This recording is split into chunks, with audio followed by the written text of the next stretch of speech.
Good morning, children. Today I shall be taking a class on iBanking. Now, this slide actually demonstrates the life of the person who are otherwise blind due to various corneal causes.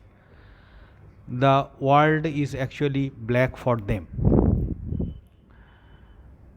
If you can go through the burden of the corneal blindness or the blindness due to various corneal causes, it is only second to cataract as a cause of preventable blindness.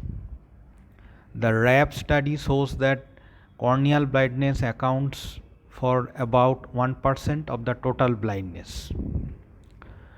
Now, if you come to an Indian perspective, about 6.8 million are corneal blind, and out of which about 1 million are bilaterally blind due to various corneal causes.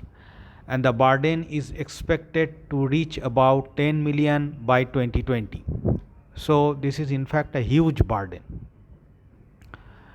Now, if you can go through the magnitude of the problems, there are various causes which are otherwise responsible for blindness due to corneal causes. The important causes are tabled here, and they are trachoma, infectious keratitis or corneal ulcer, xerophthalmia or vitamin A deficiency disorders, ophthalmia neonatorum, use of the traditional ocular medications, onchocerciasis, leprosy or Hansen's disease, and trauma. Now, corneal blindness is a major form of visual deprivation in developing countries, including India.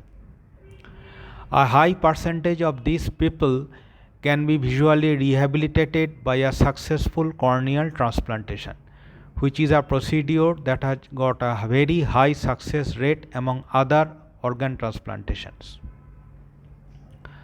Now, it is pretty obvious that the answer to this black world are these slides or these pictures. They depict a successful corneal transplantation in these three patients. Now, if we can come to the definition of iBanking, what is an iBank is? Now, obviously, an iBank is a not-for-profit community organization which is governed by a board of directors or trustees constituted by the community representatives, where a safe quality donor eyes are procured, processed, and distributed for therapeutic use and research. So, there it goes, the definition of iBanking. Now, if we go into a little bit details of this, now the whole iBanking system can be classified into three subtypes. One is called the eye donation centers or EDCs, second comes the iBanks, and third is the iBank training center or what we call EBTC. Now let us go through the details. Now the activities of EDCs, they are actually affiliated to a registered iBank, and they actually causes public and professional awareness about the eye donation, and they coordinate with donor families and hospitals to motivate eye donation, and they used to harvest the corneal tissue and collect the blood for serology testing, and they also ensure safe transportation of collected corneal tissue to the parent iBank in which they are registered or affiliated. Now, what is an iBank, or what are the functionaries of an iBank? An iBank actually provides round the clock public response system over the telephone and to conduct public awareness program on eye donation, especially during eye donation fortnight, which is observed every year from 25th of August to the first week of September. It coordinates with the donor families and hospitals to motivate eye donation or hospital corneal retrieval program, we'll come to this HCRP in the later part of our lecture. It also harvests the collected corneal tissue and it process, preserve and evaluate the collected tissue, and finally it distributes the tissue in an equitable manner for keratoplasty, that is corneal transplantation or corneal grafting. It also ensures safe transportation of the collected corneal tissue. Now coming to the eye bank training center, or what we call an EBTC.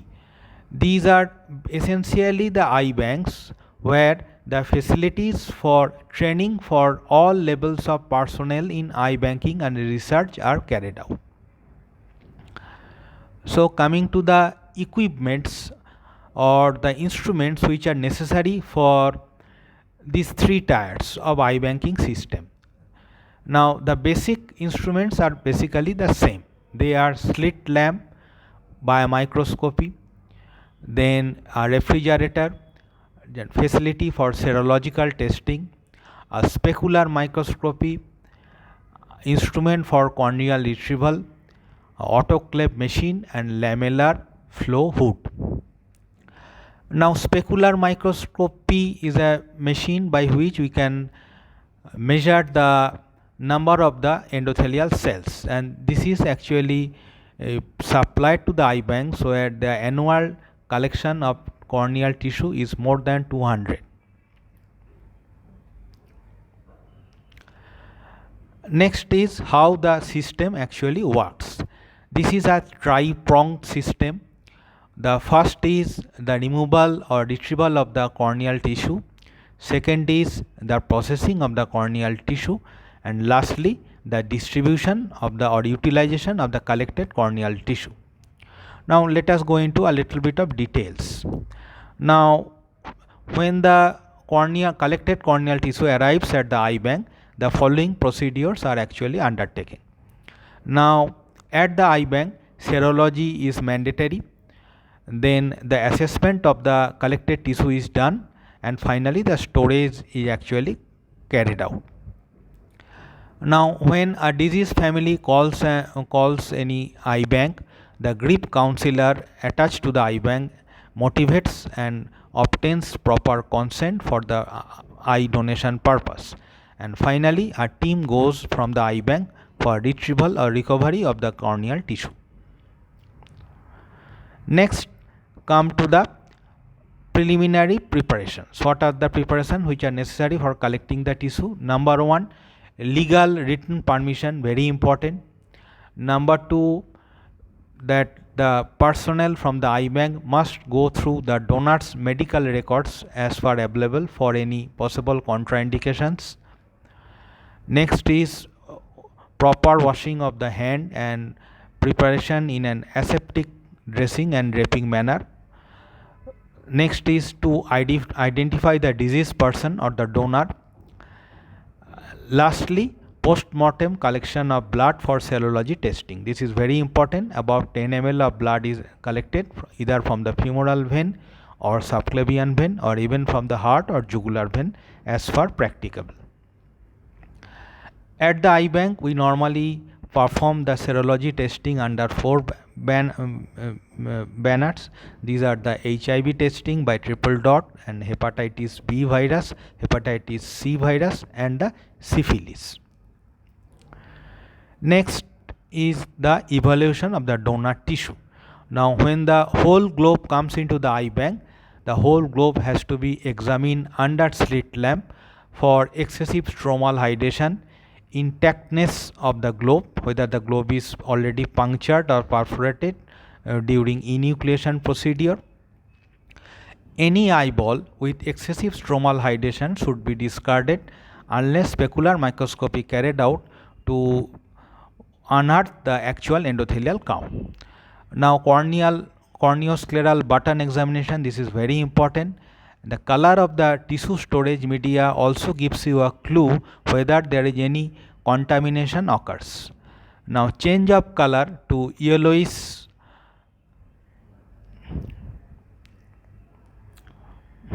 actually denotes the storage media contamination. Next is the microscopic or slit lamp biomicroscopic evaluation. How can you evaluate the corneal tissue? Now this is actually done under the following headings. One is the gross architecture of the whole globe is actually seen. Then the epithelium is examined for any obvious microcystic changes, bully, dry area, any scar or haze, exposure, and sloughed out epithelial tissue. Next is stroma. Stroma is actually seen for any evidence of any stromal edema which is present. Then the arcus senilis. This is very important because broad arcus is actually a contraindication for grafting. Next is Descemet membrane. This is again important. We usually get Descemet folds. Now severity of the folds and their situation is of importance. Now minor folds which are otherwise situated in the peripheral part of the cornea makes the tissue fit for surgery, but heavy folds which obscures visualization of the endothelial cells and involving the central part of the cornea makes the tissue unfit for surgery. Now endothelial layer is actually seen under specular reflection with high magnification and illumination. Uniformity of the endothelial refraction, shape, size, integrity, and presence of gutta or vacuolated cells are noted. Now what are the exclusion criteria for PK or penetrating keratoplasty? Any endothelial cell density less than 2000 cells per square millimeter. Then extreme polymegathism or polymorphism. Then presence of significant gutta. So what is gutta? These are nothing but excrescences coming from the Descemet membrane abutting the endothelium, and they are actually seen as vacuolated area in the specular count.